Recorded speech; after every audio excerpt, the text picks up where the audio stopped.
กราบนอบน้อมแด่พระรัตนตรัยอันมีพระพุทธเจ้าพระธรรมเจ้าพระสังฆเจ้าขอถวายความเคารพพระเถรานุเถระพระสังฆาธิการพระสงฆ์องค์เนนจุโตนจุองค์ขอเจริญพรกับคณะศรัทธาสาธุชนทุกท่านบ่ายวันนี้รายการสารธรรมยามแลงก็ได้มาพบปะกับคณะศรัทธาสาธุชนทั้งหลายเต็มครั้งหนึ่งซึ่งวันนี้กับผ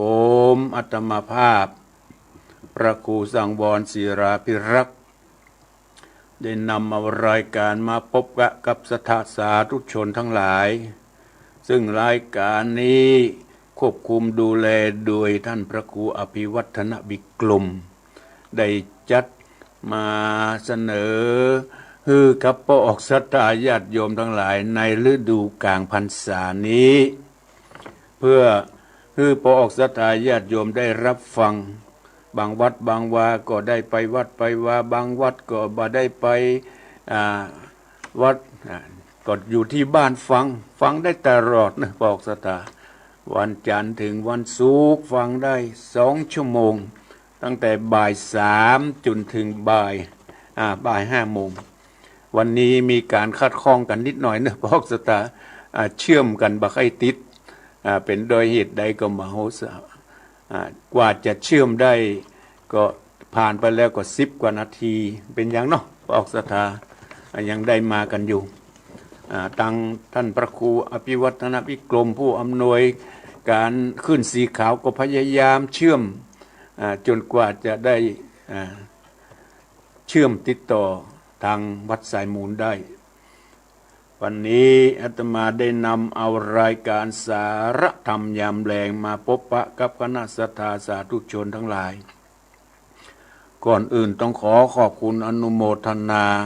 ต่อเจ้าของสถานีวิทยุทุกที่ทุกแห่งอันมีคลื่น 104.50 วัดฝายหินเชียงใหม่คลื่น 100.25 วัดพระบาทอุดมน้ำบ่อสาวาอำเภอฝางคลื่น 106.25 มนเสียงธรรมอำเภอแม่แจ่มคลื่น 98.75 วัดห้วยตองซักนี้ก็ดีแล้วเนอะห้วยตองซักนี้ก็ซ่อมเรียบร้อยแล้วที่อำเภอจอมทองคลื่น 89.50 บ้านทุ่งเรดิโออำเภอสันปะตองบ้านสันปะซักและคลื่น 88.25 วัดสีปันเงินอำเภอสันปะตองจังหวัดเชียงใหม่ต้องขอบคุณอนุโมทนาต่อเจ้าของสถานีวิทยุทุกที่ทุกแห่งที่ได้นำเอารายการนี้ไปออกอากาศให้กับพระออกศรัทธาญาติโยมทั้งหลายต้องขอบคุณและอนุโมทนามาณที่นี้โดยเอาละพระออกศรัทธาญาติโยมทั้งหลายเอามารับฟังพระธรรมเทศนาเรื่อง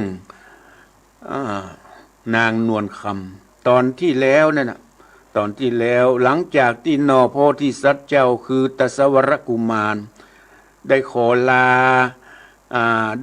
ลาปี้คือสุรเมขะ ที่เป็นพญาเจ้าเมืองว่าขอไปแอวป่าแอวดงเปิดหูเปิดตาบะมีกู้มามีกิมเนาะอยู่คนเดียวแล้วก็ออกไปแอวป่าก็ไปปะใส่ป่อพฤษีไปปะใส่ป่อพฤษีนั้นก็มีนางนวลคำอยู่หันแต่นางนวลคำที่ยักลักไปได้อุปถากป่อพฤษีอยู่ทีนี้หลังจากนั้นนางนวลคำก็ได้หู้จักกับตัสสาวรกุมารเพราะว่าเคยเหมือนกับว่าชาติก่อนเคยทำบุญร่วมกันมาป่อพฤษีเพิ่นก็หู้หลังจากที่สองคนคบกันเป็นดีเป็นดักแล้วป่อพฤษีก็ได้สอนคุณธรรมหลายๆอย่างฮือกับตัสสาวรกุมารกับนางนวลคำสอนการเป็นกู้ครองการเป็นเจ้าคนนายคนจะต้องปฏิบัติตัวอย่างใดต่อไปเจ้าจะได้เป็นใหญ่เป็นครองบ้านครองเมืองเนี่ยป่อพฤษีเป็นหูหลังจากนั้นก็สองคนคือตัสสาวรกุมารกับนางนวลคำก็ลาป่อพฤษีเพื่อเดินทางไปยังเมืองวิเทหนครไปหาพ่อหาแม่เดินทางไปหาพ่อหาแม่ไปถึงเมืองพ่อแม่ก็ดีอกดีใจนึกว่าบัดได้ปะกันแล้วนางนวลคำที่ยักลักไปเมื่อก่อนก็นึกว่าหายไปหลังจากนั้นพ่อแม่ก็ดีอกดีใจเฉลิมฉลองกินเลี้ยงกันถึง7 วัน7 คืนทีนี้พีมะเสนาอันเป็นปี้ของนางนวลคำบ่ค่อยพอใจหรอกที่นางนวลคำไปคบกับตัสสาวรกุมารเนี่ยคือที่ความบ่พอใจก็เพราะว่าอยากจะให้นางนวลคำเนี่ยปิกไปอยู่กับตัสสาวรปิกไปอยู่กับ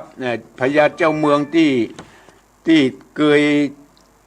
เคยพนันกันไว้เคยพนันกันไว้คือเจ้าสุริยราชที่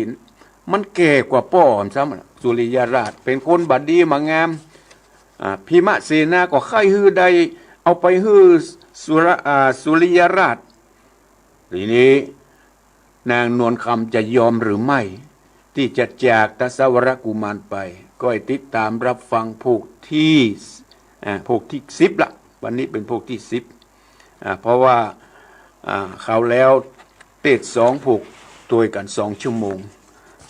มาถึงพอกที่9บัดนี้มาถึงตอนที่10เรื่องราวจะเป็นอย่างใดนั้นก็ขอพระออกศรัทธาญาติโยมทั้งหลายได้ตั้งอกตั้งใจสดับรับฟังพระธรรมเทศนาเรื่องนางนวลคำเป็นลำดับต่อไปนะโมตัสสะภะคะวะโตอะระหะโตสัมมาสัมพุทธัสสะสัตตเมติวะเสปริปุณเนวิเตหะราชติเอสันทโวดุราสาปุริสะทั้งหลายผู้ขันนิ่งหมายใครพรากปูนเสียจากโอคะสงสารถึงนิพพานสุดยอดตุกดับวอดหายโหนจริงเอาตัวหมู่เข้ามาสู่อารามแปลงใจงามตั้งต่อเพื่อสร้างก่อสมปานมีหือตานเป็นข้อเก้ารักษาศีลเล่าตัวมาภาวนาใจจอดขันนิ่งรอดถึงพุทธโกนย่อมเป็นบุญปั่นปอดังกล่าวกรอดหลังมันแล้วปากันพร้อมมานั่งท่าอยู่ฟังตามจุงดาจำติดต่อตามบาทข้อบาลีว่าสัตตเมติวสีดังนี้เป็นตอนเมื่อนั้นพิมะสีนายุดยาวซ้ำโขดห้าวปั่นไฟไขกำไปต่อตาซึ่งเจ้าหนอลาบุญมี ว่ากันมึงบ่อนหนีละภาคออกไปจากเวียงใจจุงเร็วไวลงล่างกูจะคว้างหินผาอันนักหนาใจจ้าหือตกจากฟ้าเร็วปานแม้นมึงผ่านลับใดอย่างก้อนใหญ่หินผาดังพญาสุริยราชตีจะอาจลือนันกูจริงจักปั่นนางน้องคืออยู่ร่วมห้องมึงไปการบ่ไว้เนินจ้ากูจะฆ่ามึงตายมึงอย่าหมายได้อยู่กับกินกู้นวลคามการไขกรรมเมียนขาดก็ย้ายบาดเร็วไวรีบลงไปจากห้องควักมือร้องมาหน่อพุทธายศใหญ่ก็บอกโคดไม่เครื่องขี่หน้าตาดีจืนยาวรีฟังเฝ้าตัวไปการถือขวงกวางหน่อเจ้าจ้างพิมเสนาก็ขว้างผาก้อนใหญ่ขวางและหนากว้างและหนาได้ปอว่าขึ้นเวหาฝักฟ้า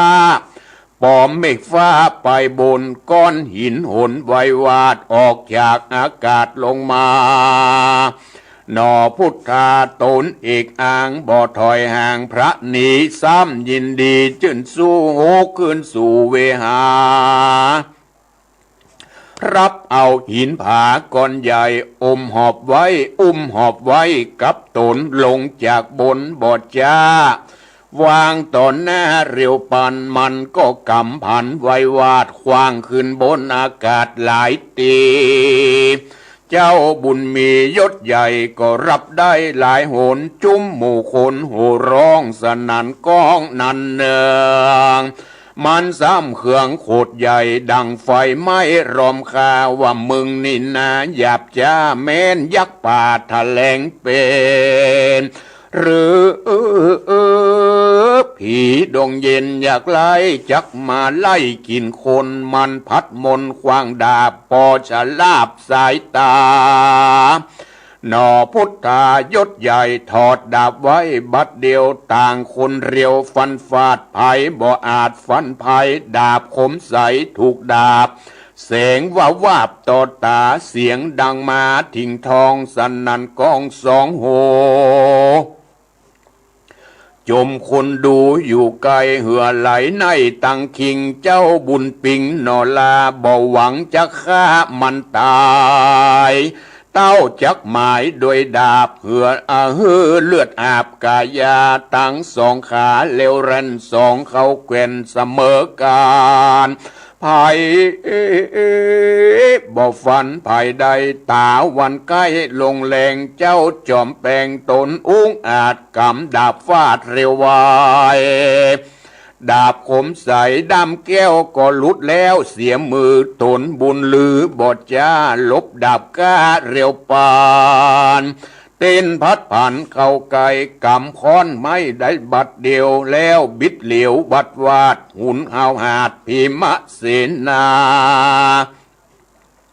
ผู้ปาลาอาจกาก็ความหน้าเป็นผีฝูงคนมีตัวดาวโหร้องสาวนันเนืองเจ้าบุญเรืองยศใหญ่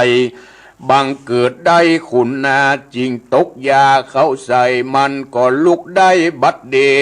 ยวบอดจะเหลียวต้านต่อบอปากรอคนใดสองตาใสมาบมือถือดาบคมบางย่างเตียวต่างบอดซื้อข้างหือหนีไปออกเวียงใจติดต้องคูเขตอองเมืองตนรีบเรือลนตันสอดพดไปรอดเมืองมิถิลาไขขียาอุกาศเกตเต้าสุริยราชภูบาลยกโยธาหารเรื่องลาบมารบภาพเมืองตนก็มีอันและนาตามมาทางภากาเซนตุศรัทธาศรัทธาอันว่าสัพพัญญูตนเป็นครูแก่โลกห อันอาโภกบาลีบทหลังมีไปแจงพระจิงแสงเตสนาวโสปกันตวานะมิถิลาลัทธังกัตตวาดังนี้เป็นต้นภิกขเวดุราภิกขุทรงตนตะรงสินใสบทเศร้าเจือโคตรเงาอริยาส่วนพีมะเสนายศใหญ่การน้องไทยอันเป็นเขยเมืองมีกำเคืองหลายหลากรีบหนีจากเมืองตนออกเตียวหนฟังเฝ้าไปสู่ดาวมิถิลาไขขียาบอกกล่าวเกตันเต้าสุริยราชใจหานว่านางนงคานแว่นแก้ว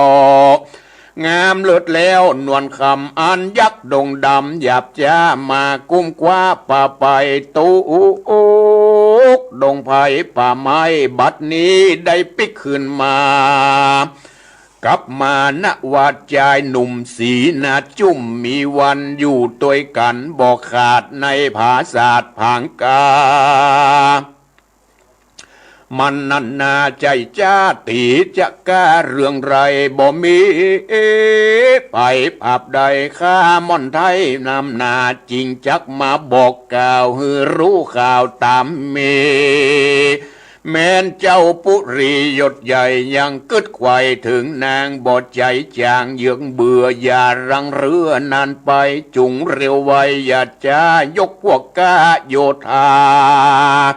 เร่งไกกาไปผ่าพรบกันนาบตัวมันจริงจักพันเอาใดยังแก้วแก่นไทยนวลคามเตียงสงกรรมไฟอ่างบ่อวิดว่างดังอ่อนเล่นนาตังสุดตาส่วนพระยาสุริยราชได้ฟังโอกาสกำจาแห่งพีมะเสนาคุณใหญ่ร้อนเอาไม่ไปในมีหัวใจไหววันสะต้านสั่นตัวจาตังคิงกึดขันนิงดันสอดเสียได้ยอดนางงามได้ใจรามถอยไล่มาอยู่ใกล้ปิงแปงเสียได้แรงเสียได้เสงหลอดฟ้าได้ใจต่ำจ้าปรามันนั่นนาร้ายโหดบ่รู้โตถึงตัวกินน้ำหัวก่อนนากูจะฆ่ามันตายนางคิงพายยศใหญ่กูควรได้เดิมอ่อนมันปล่อยหลอนลักก่อนแม่นกินต้นป่าดีโตดมันมีหลายหลากกูจักลากมาฟานเจ้าหอดจันสุริยราชโคดเอาหาดเววาบอกเสนาแกว่นใจรีบจะใส่เร็วไวตีของใจเป่าร้องไข่ตัวห้องปาราฮือเสนามวลหมู่มาพร้อมอยู่เร็วปัน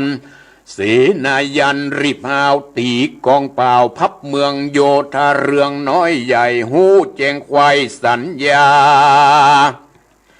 ต่างก็รีบมาบทจ้าถือดาบก้ากับตนหกวิ่งโยนไล่ออกพ้องถือหอกเป็นหมู่พ้องลากหมอกจูเป็นหมู่ไหลหลังลู่มาปานเสียงเนืองนันโห่ร้องสนั่นก้องเวียงใจ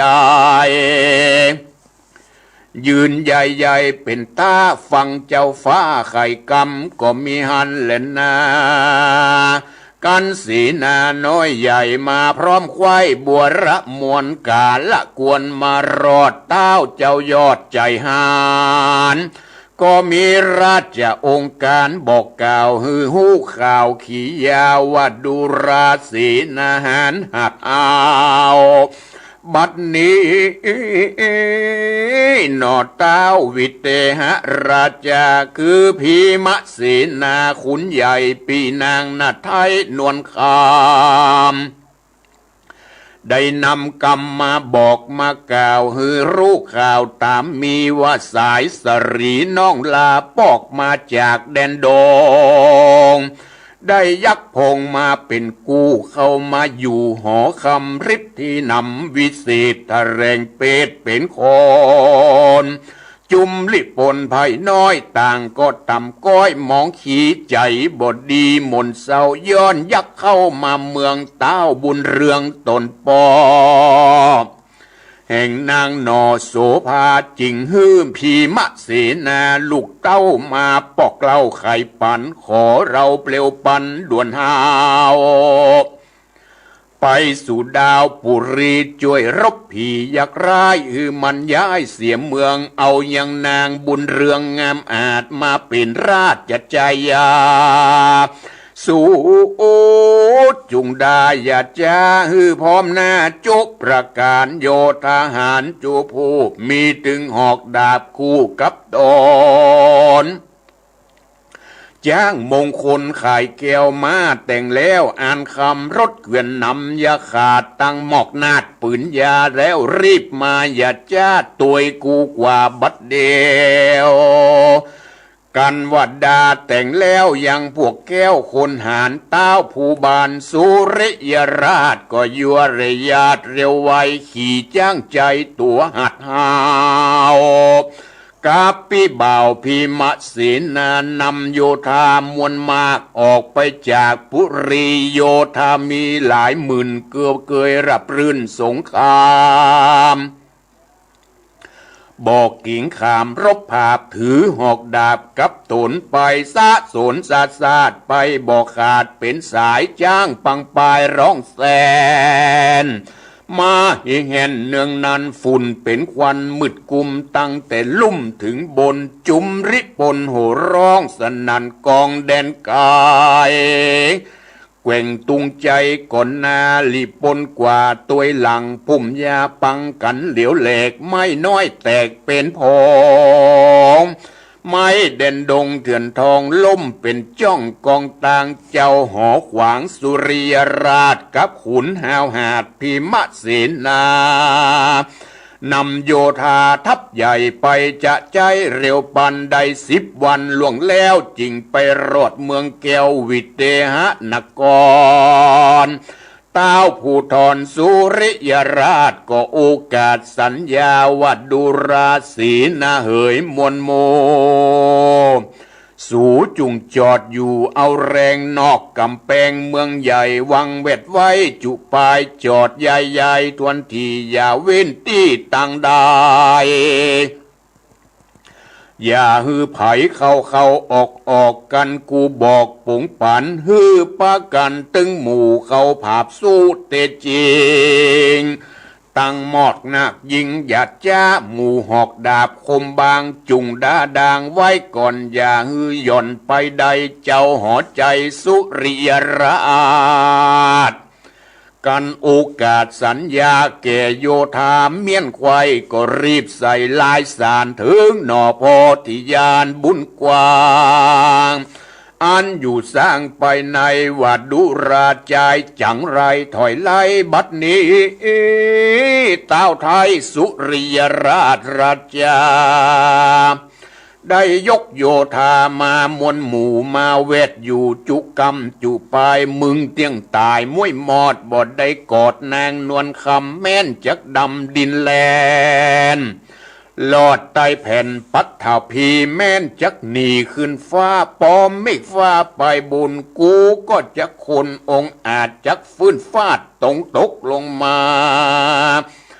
บอกไกลกลานหนีลอดเตียงได้มวยมอดวำวายกันมึงกัวตายความหน้าอย่าได้จ้านานไปจุงปันสายใจยอดซอยงามจินจ้อยนวลคำฮื้อมึงนำมาไว้ที่จิมใกล้ตีนกูกันบอดจูดังกล่าวกูจักน้าวเอาเมืองจักป่าเอานางบุญเรืองน้อยนาดไปเป็นราชเทวีกันแต้มดีเมียนแล้วก็ฮือขุนแก้วเตรียมใจรีบนำสารไปด่วนหาวถวายแก่เต้าหนอโพธิญาณก็มีอันเล่นนาอันว่าตัสสะวรากุมารหนุ่มเนาหนอพระเจ้าตะรงยานหันราชสารร้อนไม้แห่งเต้าไทยสุริยราชบอกกูทาไว้วันใจตั้งมั่นฉันดีจริงไขวาตีตานตอ ซึ่งนางหนอโสภาวาบัดนี้นาพญาสุริยราช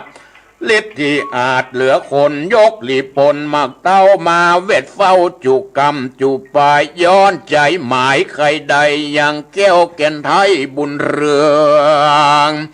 เอาเมืองเสวยราชนั่งเตรียมอาจหอขวางกันใดนางน้องไทยยังกึดไฟแปลงปันปีบ่อผันจ่องก้องจักปล่อยน้องวางไปแม่นสายใจกินกู้รักปี้อยู่แปลงปิงบ่อขันนิงพรากคางปี้บ่จ้างขับจามจากตามกรรมมักไฟแห่งน้องไทยจุอันสรีสุพรรณน้อยนาดก็อภิวาทตุนสาว่าข้าเดสามิกาเป็นเจ้าข้าน้องเน่านวลคำจากดงดำป่าไม้ย้อนปีไทยป่ามาบ่ผาธนาไฟอ้างผมยังวงหาวงกอดหนวดขอยอดยาวลามขี้ปุ่มลามต้องใหญ่สักยันใส่เต็มตนแม่นปี้ปั่นขาน้องบ่ได้ไปร่วมห้องปิ้งแปงจุงฟันแตงหลับซาฮื้อน้องคว่ำแน่วำวายน้องบ่มาอายหลีกลี่เอาหนีไปที่ไหนจะเล่นนาอันว่าหนอโพธิญาณตนองค์อาจคือเจ้าน้อยนาตสวราฟังกำจาตอบทองแห่งยอดซอยนงครานกดเต็มสารตอบข่าวเกตันเต้าสุริยราชวสลีโสภาใหญ่บ่มักไฟแป้งปานกาบกุมพันยักษ์เท่าอันเป็นเจ้าเมืองไก่บ่มีใจไฟห้อยยังเต้าถอยยังดาวเขี้ยวแงะข่าวปุ้นปากพอเลี้ยวหากเหมือนหมูสรีบุญจูยอดซอยบอกไฟห้อยปิยากันเจ้าปาราสุริยราชยังกึดขวาดหันไก่ไข่อยู่ยืนไปนาอย่าได้จ้าเรียวปันจุงป้ากันมวลหมู่รีบปิกปอกสู่เมืองตนการเววนมาเฝ้าจักภาพเข้าเตจริงเอาไม่ยิงเว้นฟ้ากูจะฆ่าสุดตายฮือวำวายมวยม้างบ่ฮือข้างคนใดเจ้าจอมไตรแต้มแล้วก็ฮือขุนแก้วเตรียมใจรีบนำไปด่วนหาวถ่ายถวายเกศเจ้าสุริยราชและนาราชาปุโตอันว่าราชบุตรตนบาปเศร้าคือว่าเจ้าพีมเสนาและพญาสุริยราช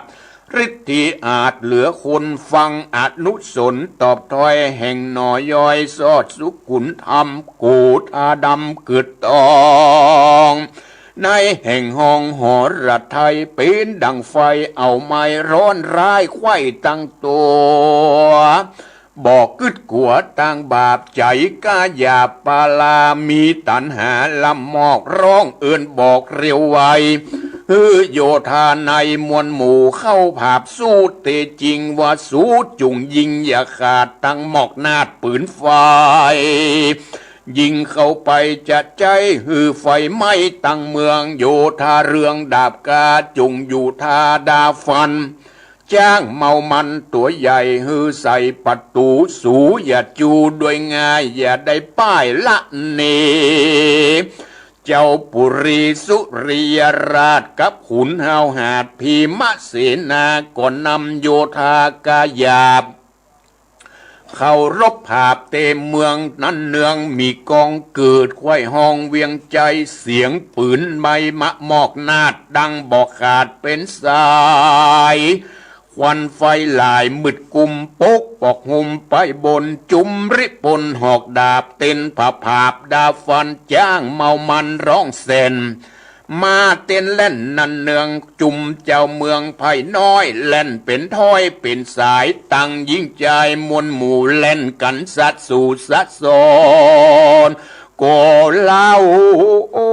นอันใหญ่เกิดขึ้นไขว้ในปุรีก็มีหันและนา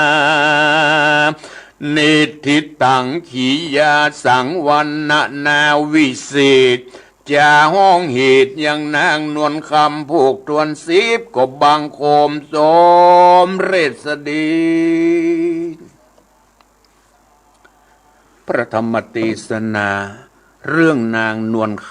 ำตอนที่10ก็จบลงไปในทำนองแบบปืนเมืองเหนือของเฮาพวกสตาญาติโยมทั้งหลายที่เทศนาจบลงไปก็พอจะสรุปใจความโดยย่อๆว่าหลังจากที่พีมเสนาผู้เป็นปี้เนี่ยผู้เป็นปี้ของนางนวลคำเนี่ยหลังจากที่นางนวลคำปิกมากับเจ้าตสาวรกุมารบ่ค่อยพอใจว่านางนวลคำนี้จะต้องเป็นกู้กับสุริยราชกะเพราะว่าสุริยราชเนี่ยได้แสดงฤทธิ์ไว้เมื่อก่อนน่ะได้ยกหินก้อนใหญ่ๆยาวเป็นวากว้างถึง3 ศอกยกขึ้นได้พนันกันว่าถ้ายกได้จะยกนางนวลคำฮือได้พนันกันไว้เมื่อก่อนเจ้าสุริยราชที่อยู่เมืองมิถิลานี่แหละฉะนั้นนางนวลคำจะต้องเป็นกู้ของสุริยราชทีนี้จะมิตรเป็นกู้กับตสาวรกุมารบ่ได้เอาละแย่งชิงกันคนปี้ก็ใครฮือเอาไปฮือสุริยราชส่วนตสาวรกุมารก็อยู่กับนางนวลคำมาก็เป็นเวลาหลายเดือนแล้วพ่อแม่ก็ดีอกดีใจหันตัวที่เจ้าตสาวรกุมารเปิ้นก็เป็นคนดีคนงามเป็นคนที่สำรวมเรียบร้อยที่นี้พีมเสนาเนี่ยจะมากวนหมู่เปิ้นบ่ได้จะมา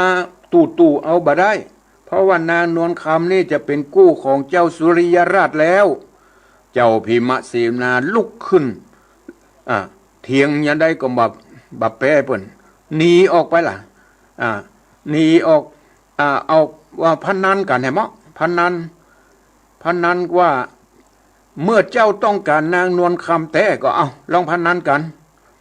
พนันกับเจ้าตสาวรกุมารที่เอานางนวลคำมาส่งเนี่ย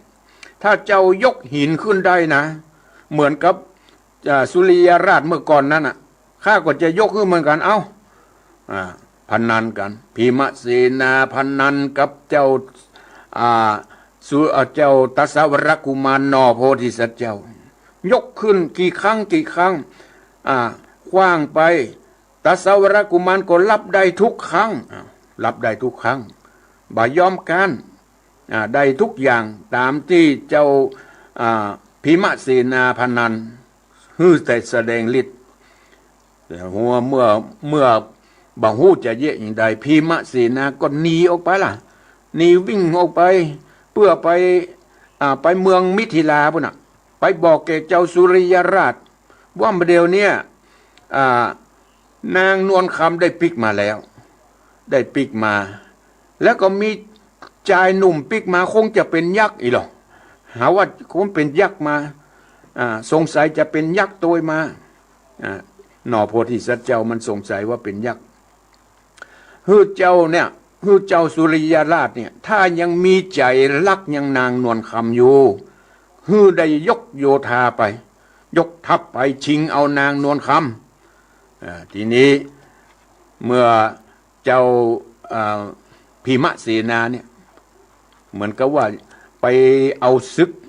นอกเมืองเข้ามาเผาเมืองตัวเก่าเนี่ยคิดเป็นอย่างใดนะพีมเสนาเนี่ยคือเหมือนกับว่าไปชิงไปจักศึกเข้าบ้านเข้าเมืองตัวเก่าหลังจากนั้นเจ้าสุริยราชแห่งเมืองมิถิลาพร้อมด้วยพีมเสนาอันเป็นปี้ของนางนวลคำตัวกันมาดอกยกทัพโยธากันมาเป็นเรื่องใหญ่โคตรเกียรติมาถึงเดินทางมาเป็น10 วันถึงมาถึงเมืองของนางนวลคำเนี่ยหลังจากนั้นก็ส่งลายสารแล้วส่งหนังสือนี่แหละอยู่นอกเมืองเอาหนังสือไปก่อนไปบอกให้เจ้าตสาวรกุมาร ว่าบัดเดียวนี้เจ้าสุริยราชเนี่ยได้นำโยธายกทัพโยธามาล้อมบ้านล้อมเมืองหมดแล้วถ้าเจ้าบ่าอยากตายคือเจ้าเนี่ยมอบเอานางนวลคำมอบเพื่อแก่ข้าได้ดีเจ้าสุริยราชอ่านแล้วบัดตกใจอย่างสักอย่างทำเฉยทำเฉยตอบไปว่าพร้อมนางนวลคำพร้อมที่เป็นมเหสีของข้าตกเป็นมเหสีข้าตกเป็นสามีของนางนวลคำเรียบร้อยแล้วเจ้าสุริยราชฮ้อนเป็นฟืนเป็นไฟพร้อมโดยพีมะเสนาเมื่อบ่ยอมอย่างอีกก็ต้องสู้กันละก็ต้องใจยกทัพโยธาละยกทัพโยธาเข้าปราบยิงกันเป็นยิงปืนกันยิงธนูกันขึ้นเผาบ้านเผาเมืองตนเองน่ะพีมะเสนาเนี่ยเมืองของตัวเก่าหรอบ้านเมืองบ้านของตัวเก่าช่วยสุริยราชแห่งเมืองมิถิลานครเนี่ยช่วยกันเผาบ้านเผาเมืองหลังเพื่อมาชิงเอานางนวลคำเดือดร้อนกันวุ่นวายเจ้าบ้านเจ้าเมืองล้นกันแตกตื่นกันได้รับความเดือดร้อนนอโพธิเจ้าจัดสัตว์เจ้าบ่ไหววันใดๆหันไฟลุกที่ไหนเป่าใจมนเป่าไฟดับไปทุกที่ทุกแห่งยิงปืนไฟมาเป่ายิงธนูมาเอามือปัดซ้ายปัดขวาธนูนั้นปิกไปหาเจ้าของผู้ยิงตัวก็มีเจ้าบ้านเจ้าเมืองแตกตื่นวิ่งหนีกันอลวนโอลวันบางของเอาตัวรอดตัวไผ่ตัวมันบ้านเมืองเดือดร้อนก็ด้วยพีมะเสนาจักซึกเข้าบ้านจักซึกเข้าเมืองอย่างนี้เป็นต้นปอกสตาญาติโยมทั้งหลายพระธรรมเทศนาเรื่องนางนวลคำตอนที่10ก็จบลงเพียงแค่นี้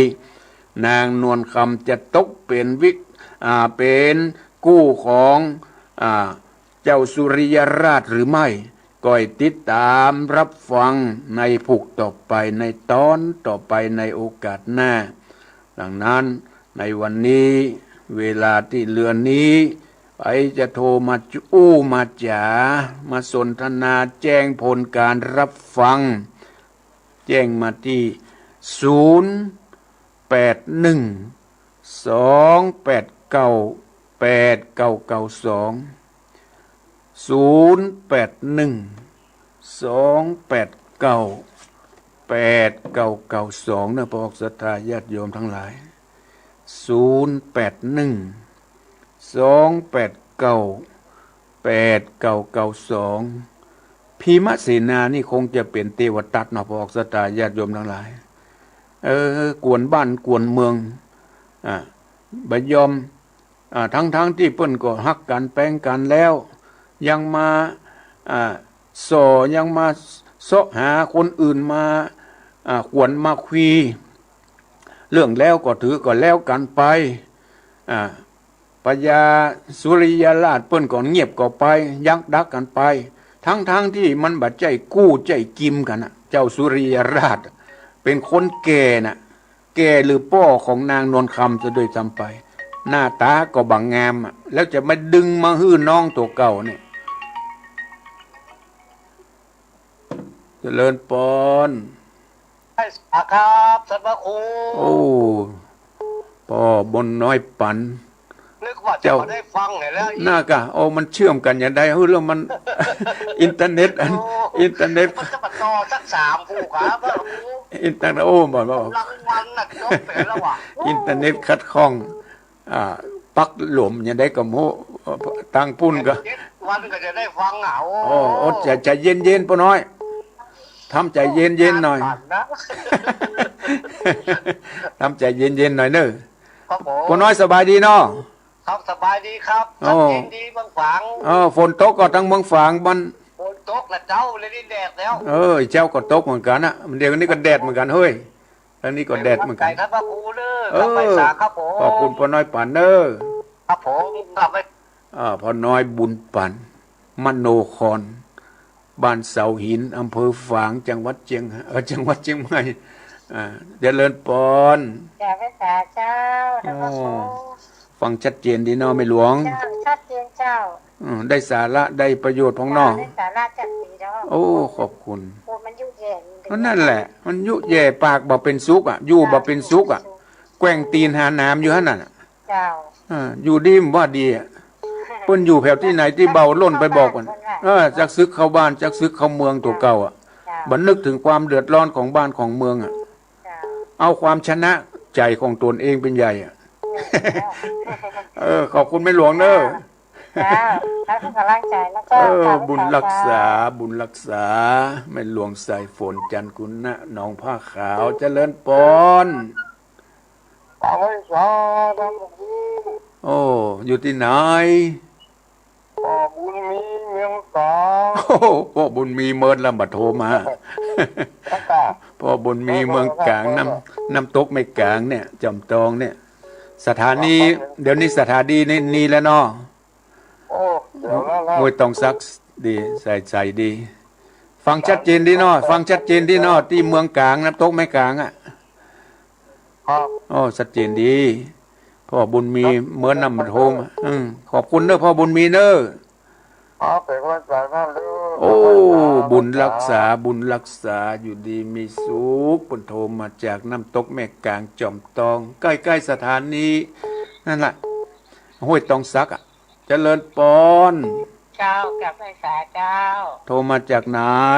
จากพุทธนิมิตจอมตองพุทธนิมิตจอมตองพุทธนิมิต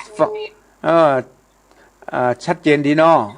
เจ้าชัดเจนดีแม่อย่างก็น่ะแม่อย่างก็แม่อย่างฮะแม่มนแม่มนฟังชัดเจนดีเนาะเจ้าชัดเจนใกล้ๆสถานีบักฮะอันอย่างก็สมัยแต่ก่อนก็ยังลูกผัวลูกเมียกันเนาะจ้ามันถึงมีมาเดียวนี่ก็ยังมีอยู่นะเนาะมีอยู่เนาะมันสืบกันมาเมินน่ะมันมีตำเนียมของมันน่ะเนาะมันถึงบ่หายไปจากโลกเนี้ยแปลว่ามันมีมาตั้งแต่เดิมนะขอบคุณเด้อบุญรักษาแม่มนเจริญปอนพ่อวินนี่กดมาทำไมเจ้านะฟังชัดเจนดีเนาะที่เวียงปะเป้านั่นฟังไปเรื่อยๆนะมันม่วนแล้วมันทำให้จิตใจแจ่มชื่นเบิกบานเนาะเป็นธรรมะโอสถเป็นยาจุ่มจื้อเจียนใจทำให้มีชีวิตชีวาเนาะดีละอยู่ดีมีสุขขอบคุณเด้อพวินเนอร์จากเวียงปะเป้าจังหวัดเชียงรายเจริญปอนมาจากครับท่านครูโทรมาจากไหนแม่ปูคาตะกะแพงแม่ปูคาก็ฟังได้ชัดเจนดีครับมันชัดเจนดีเนาะป้ออย่างก็ผมก็ทวีฟังคุณนะป้อทวีบ้านอย่างก็บ้านแม่ปูคาที่เปิ้นรอพระเจ้านั่นเนาะไม่นะที่เปิ้นรอพระแม่ปูคาใกล้ๆฮะเนาะกิโลอีกแล้วเคยไปเหมือนกันนะที่เปิ้นรอพระเจ้าปั้นหลายอย่างเนาะเคยไปสปะสเปดเปิ้นจังปั้นสปะมีฝีมือศิลปะฟังผ่านเด้อขอบคุณเด้อ2 ภาค 4 นางเนาะขอบคุณฟังไปเรื่อยๆนี่จะเป็นอย่างใดเรื่องจะเป็นอย่างใดฟังไปกันเด้อครับผมขอบคุณบุญรักษาเจริญปอนเจ้าแก้วไว้แต่เจ้าท่านพระครูมันสุเกียวศิลาพรสิเตี้ยมันห้องละปุ่นแล้วสุเกียวศิลาพรบ้านหงเจ้าวันเดือนนี้ถูกคน10แล้วเนาะถูกคน10แล้วฟังชัดเจนดีเนาะที่บ้านหงขึ้นเปิ้นแปลงหน่อยนี่ตองซักนี่แหละฟังตังจอมตองชัดเจนดีละบุญรักษามันได้เงินช่วงหนึ่งพุทโธนั่นกะอยู่ไหนถึงมาเป็นบอนมันถึงง่อมง่อมจิตง่อมใจตา ได้ฟังแล้วนี่ ชัดเจียวแล้วเด้อเจ้า บุญ ท่านพ รั ระ ก ครู ษา เจ้ากลับเลยสาธุ ขอบ นะ คุ เจ้า ณ เน ขอบคุณส อะ ถานีตัวบุญรักษาเจริญปอน นมัสการเจ้าท่านพระครู โทรมาจากไหน ครูมาจากกันบ้านสันปะแดงตำบลแม่สูนอำเภอฝางเจ้า โอ้สันป่าแดงแม่ศูนย์อำเภอฝางชัดเจนดีเนาะแม่ เจ้าชัดเจนดีเจ้า อ๋อฟังได้สาระของน้อ เจ้าฟังคำกับม่วนได้กำลังเข้มข้น โอ้กำลังเข้มข้นฟังไปเลยมันจะเข้มข้นไปเรื่อยๆอ่ะเนอะ เจ้า จะ คนบดีมันตึงบดีเด้ โอ้นักแก่ บ้านเมืองตัวเก่า นัก ก่อ แก่ นตาเพิ่นแมนนี่แต่ นั่นแหละ บ้านเมืองตัวเก่านี่จึงว่าวุ่นวะวุ่นวายประตกอ่ะแต่จะฮือบ้านเมืองตัวเก่าร่มเย็นเป็นสุขจักซึกเข้าบ้าน คนบดีมันตึงบดีแต่ สาระกินี ท่านพระครู ขอบคุณนะแม่เนอะ เจ้ากับนมัสการ บุญรักษาอยู่ดี เดี๋ยวคนอื่นก็โทรมาหาเนาะ บุญรักษา เจ้า อยู่ดีมี เจ้า สุข เจ้าค่ะ บุญรักษาฟังแล้วได้สาระข้อเตือนสติย่อมได้ปัญญาย่อมได้แสงสว่าง อันเกิดจากการฟังธรรมเจริญปอน ครับ โทรมาจากไหน ก็จากอันน้องขวางครับ เมืองฝางบ้านอย่างป่อบ้านอย่างก็ฮะเมืองฝางกะนี่บ้านอย่างก็โอ้ป่อตัดสายไปเห็นแล้ว ถ้ามาเคยโทรกันอย่างใดโทรยังมาค่อยชัดก็เลยหายไปดัดไปคนเดียวเนอะเฮามาได้กดเนอะทางนี้มาได้กดได้ฟังแล้วได้สาระได้ข้อเตือนสติได้ปัญญาถือว่าได้บุญได้กุศลได้แสงสว่างอันเกิดจากการฟังธรรมน้อมนำไปประพฤติปฏิบัติเป็นข้อเตือนสติอันใดบัดดีโอ้ขอเว้นขอจากข้าพระเจ้าจึงบัดทำในเหมือนดังที่มันบัดดีในน้ำในธรรมอันใดที่มีดีมีอันดีที่เพื่อนปฏิบัติในทางที่ดีเป็นบุญเป็นกุศลข้าก็จะปฏิบัติในสิ่งนั้นนี่เป็นเพราะว่าทำฟังทำเป็นประโยชน์ได้สาระแล้วน้อมนำมาไปประพฤติปฏิบัติได้ประโยชน์จากการฟังธรรมเก็บมาใส่จิตใส่ใจอันใดดีอันใดงามเป็นบุญเป็นกุศลอาตมาใจเวลามาพอสมควรในบ่ายวันนี้ในรายการสาระธรรมยามแรงในบ่ายวันนี้ขอนำรายการนี้จากไปก่อนเนอะก่อยพบปะกันในวันพุธหน้าวันพุธนี้ขอนำรายการจากไปก่อนจะจากไปก็ขอขอบคุณอนุโมทนาสถานีทุกสถานีและขอขอบคุณศรัทธาสาธุชนทุกท่านที่เปิดเครื่องรับฟังจงได้อยู่ร่มเย็นเป็นสุขในพระบวรพุทธศาสนาจงมีอายุวันนะสุขภาละมีอายุมั่นขวัญยืนกึศปรารถนาสิ่งใดก็ขอสมดังความมุ่งมา่ปรารถนาเหมือนกันจุคู่จุโคนอายุวันโนสุขังพ